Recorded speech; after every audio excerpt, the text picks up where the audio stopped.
Hello and welcome everybody. Just a quick video because I have reached the step of smoothing with this sculpt. It's an older sculpt of mine that you know from my video tutorial on tools, and as you remember I had this Reek tool for smoothing, and I'll show you again how it works. Up here you can see some imperfections in the sculpt, and I'll just drag the tool over those imperfections to make them more regular. And as you can see, the surface is still grainy, and right now, especially in the back, you can see it here and down here probably. So in order to get rid of that and get a super smooth surface, I actually have to take one more step. And as you can see, I already started detailing the face with wrinkles. Here below the eyes you can see it, and also down here at the neck. So for the final smoothing, I will actually use this turpentine. It's a turpentine substitution. You can use white spirit or actual turpentine.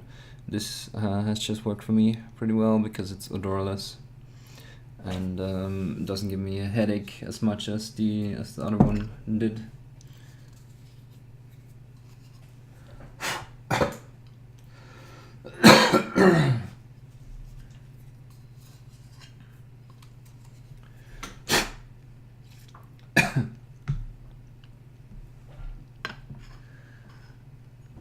So I'll just take a little bit of the turpentine and pour it into a small vessel that's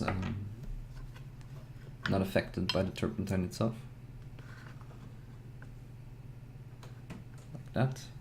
And I take an old brush that is not good enough for painting anymore, but is still in a somewhat good shape.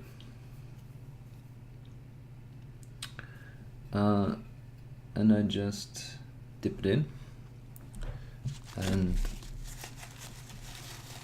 take some of it off again with a paper tissue. So I'll start on a larger area, and hopefully you can see that the first layers will start to melt a bit, and I'm able to smooth all these features out pretty well.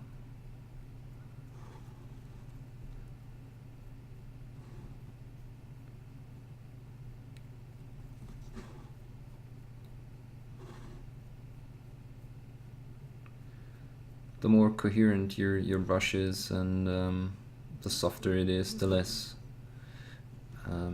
brush marks you will see in the end.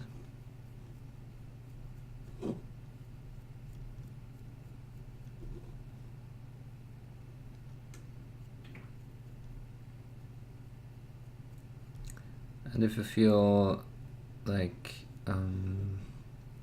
surface isn't dissolved enough, you can dip your brush in again, or more, take more turpentine onto the brush.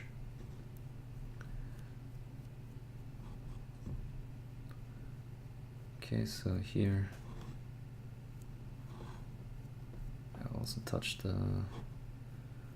headgear clothing. And also the folds will get smoothed out pretty well. Usually I just give it one pass and then let everything dry again. And if needed, I'll give it a second pass.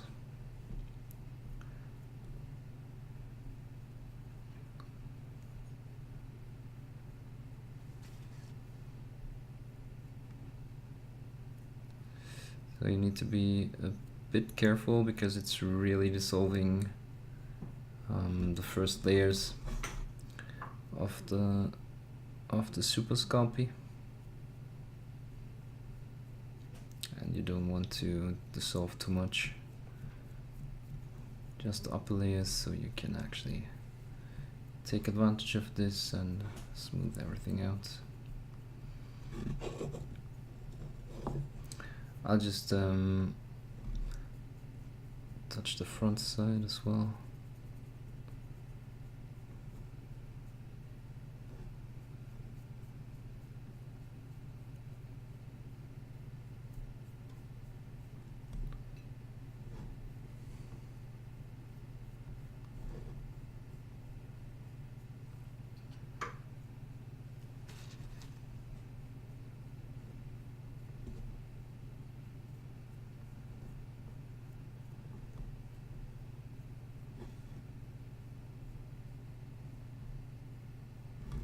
And up here,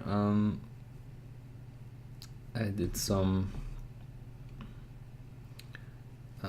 wrinkles on the neck, and I'm actually trying to keep those intact. So I'm touching the material in the same direction as the wrinkles go. I might have to redo them because they weren't deep enough. So make sure that your wrinkles start out deeper than you actually want them to be, because you will destroy some of them again by applying the turpentine. Also, something I want to try is up here in the wrinkles of the face. I will apply the turpentine and try to smooth them in order to see if they stay intact or if I have to redo them. Also the eyes here.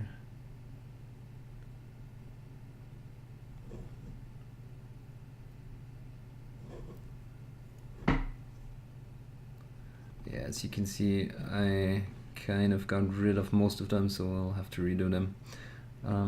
It's no problem. Usually you will do the really deep wrinkles first and then apply the smoothing medium,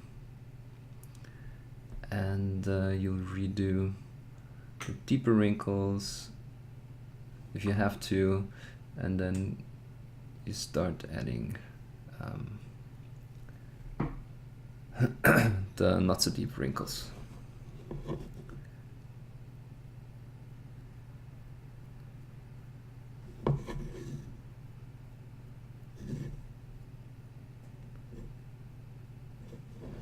Okay, I will do the rest of the model.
Okay, once you're done, we're actually going to have to let it dry or evaporate again,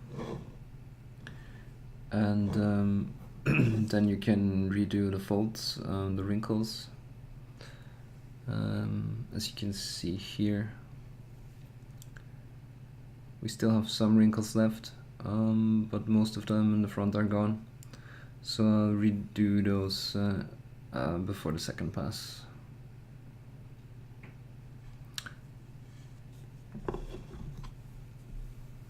Okay, so as you can see, everything is dry, more or less dry now, and it's actually so smooth that you can see a reflection of light. You can still see some of the scratches, and it depends a bit if you want to have some sort of texture in the skin. Maybe you can keep them, or you can apply a second pass, or you can use a softer brush as well. That will work. So you can also see here I've made these wrinkles look a bit deeper, and what you can do after you did the initial pass, you can create some more wrinkles and some more random stuff here, like I tried to do here. You can still see that there is a couple of smaller wrinkles and and a few bigger ones. Camera is not picking that up correctly, but you can see it here, and it will show on the actual photos. So I don't even think I will need a second pass. I just applied a second pass here, but you can play around with that. You see I made the wrinkles on the head a bit deeper as well, and also have a few smaller wrinkles. I actually do this with this tool, just to mention that. So I can attach the tool to the miniature and then drag it over, and it will create random effects of wrinkles. So yeah, probably just gonna play around a bit more with the face wrinkles, but you could consider this, especially the body finished and ready for casting. Just needs to dry a bit more, and of course the last bit will go out as you bake it. So yeah, that's it. If you have any questions, just put them below the video, or you can check me out in my live stream 4 times a week.